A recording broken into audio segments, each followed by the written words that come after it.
영주권의 취득과 함께 이 모든 것들이 과세 대상이 되신 분들인데요.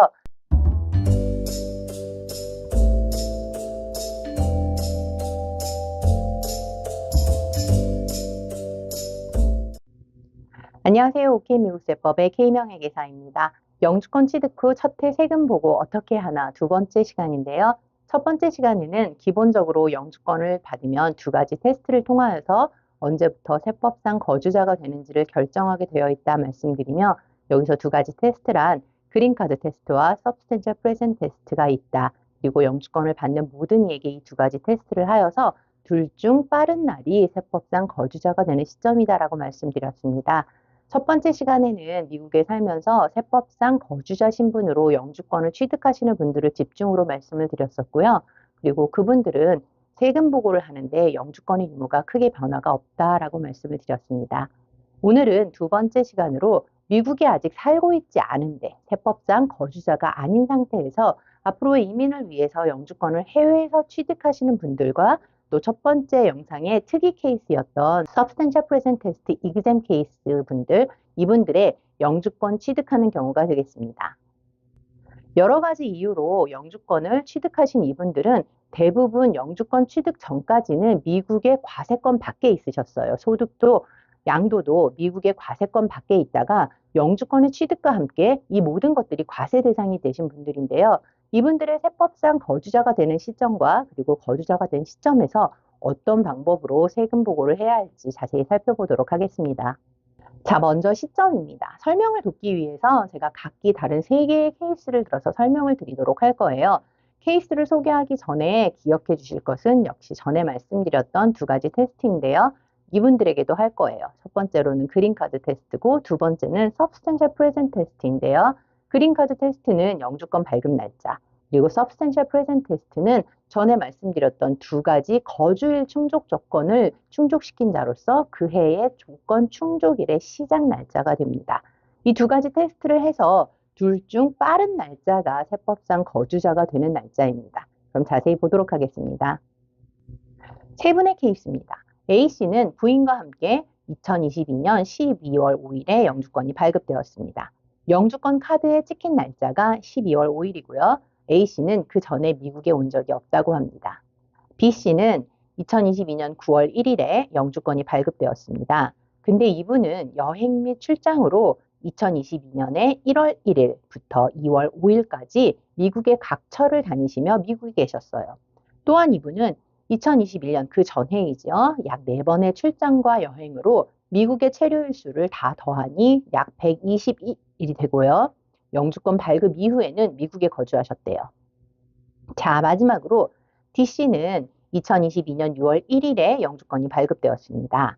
D씨는 유학생으로 2019년에 처음 미국에 학생 비자로 입국하여서 학업을 진행 중이며 그동안 한국에는 잠시 방학 때 15일 정도씩만 한국에 가고 계속 미국에 머물렀다고 합니다. 4년 차에 학생 비자 4년 차에 영주권이 발급되었습니다. 자, 이분들의 케이스를 제가 테이블로 정리를 해봤는데요. 하나씩 살펴보도록 하겠습니다.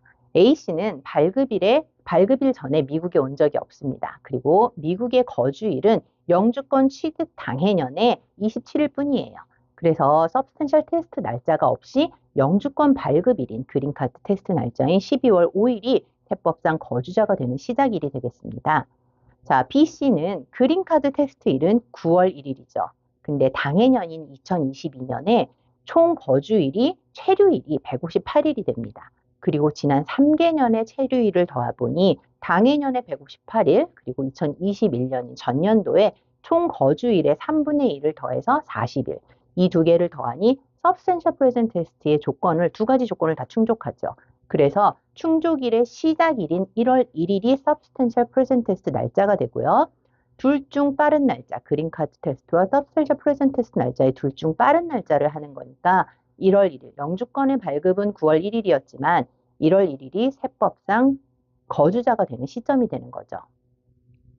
자, 마지막으로 D씨입니다. D씨는 거주일을 제로로 보는 유학비자 첫 5년에 해당하시는 분이죠.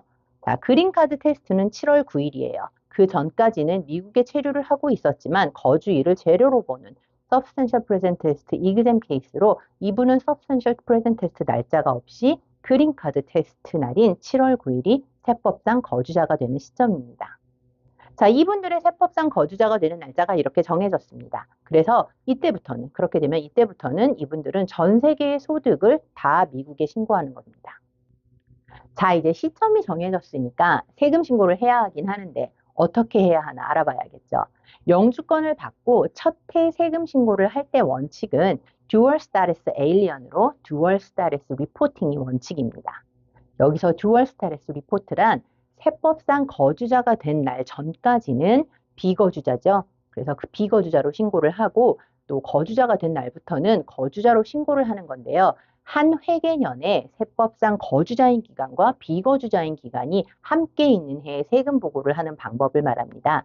저희 케이스는 제가 드렸던 케이스는 다 영주권을 연중에 취득하신 분들이에요. 그래서 앞부분은 비거주자가 되고 뒷부분은 거주자가 되시는 리포팅입니다. 듀얼 리포트에는 몇 가지 제한이 있어요. 그래서 대표적으로는 첫 번째는 기본 공제인 스탠다드 디덕션을 할 수가 없습니다. 두 번째는 head of household status를 할 수가 없고요. 세 번째는 married filing joint return을 할 수가 없습니다. 그 말은 부부가 각각 따로 married filing separate로 세금 보고를 해야 한다는 말이죠. 위 케이스의 케이스를 3명을 다시 보시면요. A씨와 D씨는 세법상 거주자의 시작일이 되는 A씨의 경우 12월 5일, 그리고 D씨의 경우 7월 9일이죠. 이 두 분은 듀얼 스타투스 에일리언으로 세법상 거주일의 시작일 전까지는 비거주자로, 그날부터는 거주자로 듀얼 리포팅을 하게 됩니다. 이분들처럼 당해, 첫 해의 당해년에 앞부분이 세법상 비거주자, 뒷부분이 거주자가 되는 분들의 케이스를 듀얼 리포트 할 때는요. 기본이 1040를 리포트를 하고요. 비거주자에 해당하는 부분 1040 NR이죠. non-resident을 함께 넣어주는 것이 됩니다. 하지만 B씨의 경우 세법상 거주일의 시작점이 1월 1일이므로 듀얼 리포트를 할 필요가 없이 1년 전체를 다 거주자로 신고를 하시면 됩니다. 그래서 이분은 영주권의 발급일, 그린카드 테스트는 9월 1일인데 그 전에 한국에 있었던 양도 소득을 다 포함하셔서 미국에 세금 신고를 할 때 하셔야 되는 거죠. 원칙은 그래요. 그런데 늘 예외가 있죠. 그래서 듀얼 스타투스 에일리언은 듀얼 리포팅이 원칙이고 기본이지만 IRS에서 듀얼이 아닌 1년 전체를 세법상 거주자로 선택할 수 있는 선택권을 줬는데요. 거기에도 물론 조건은 있습니다. 그래서 IRS에서 제시한 조건은요. 첫 번째, 회계년의 연초에 세법상 비거주자로 시작을 했어야 하고요. 두 번째는 연말에 세법상 거주자여야 합니다.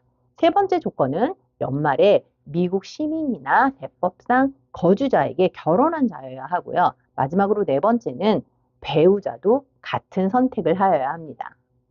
이 조건 네 가지를 다 충족하면 1년 전체를 세법상 거주자로 신고를 하되 반드시 married filing joint로 해야 합니다. 이걸 좀 들으시다 보면 결혼한 자에게만 제가 계속했죠. 미혼인 분들은 그럼 나는? 이라는 이제 질문이 들으실 거예요. 생각이.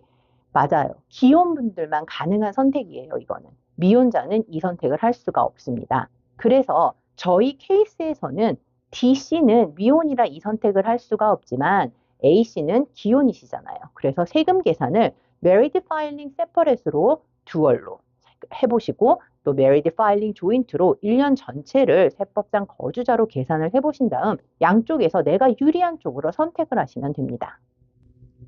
두 영상에 걸쳐서 영주권 취득 후 첫 해 세금 보고 어떻게 하여야 하나에 대해서 알아봤는데요. 사실 막상 하려고 하면 굉장히 복잡할 수 있는 걸 제가 간단하게 기본적이고 원칙을 위주로 설명을 드렸으니까 이 영상 보시고 기본적인 것을 숙지하시면 될 것 같아요. 또 간혹 혼자서 기존의 소프트웨어로 준비할 수는 없나요? 라고 말씀하시는 분들이 있으세요. 여쭤보시는 분들이 있는데요. 제가 감히 할 수 없습니다라고 말씀 못 드려요. 근데 영주권 첫 해에 듀얼 리포트에 특화된 소프트웨어는 없습니다. 그래서 하시기가 좀 불편하실 수 있고요. 또 하시다 보면 복잡하게 하시다 보면 잘못해서 수정 신고하러 나중에 또 다시 찾아오셔야 하는 분들도 있고요. 그래서 좀 복잡하시거나 통장이 많거나 사업체가 있으시거나 이제 그냥 단순 급여 소득이 아닌 다른 소득이 있으신 분들은 될 수 있으면 특히 첫 해에는 마음에 맞는 회계사님들과 상의하시고요. 꼼꼼히 준비하셔서 해결하시면 좋을 것 같습니다. 특히 첫 해에는 이 서류 취합에 어려움을 겪는 분들이 굉장히 많으세요. 하시다 보면 굉장히 짜증 나거든요. 그리고 이제 이거 해야 돼요. 또 꼭 포함해야 해요. 내지는 이거 안 했다고 미국에서 어떻게 알아요? 이제 막 이런 분들 여쭤보시는 분들 많으신데요. 이거 하셔야 해요. 하셔야 하는 거고 또 괜히 안 하고 나중에 불안해 하시지 마시고요. 첫 해이니만큼 꼼꼼히 서류 준비하시고 점검하시면서 세금 보고하시면 좋을 것 같습니다. 감사합니다.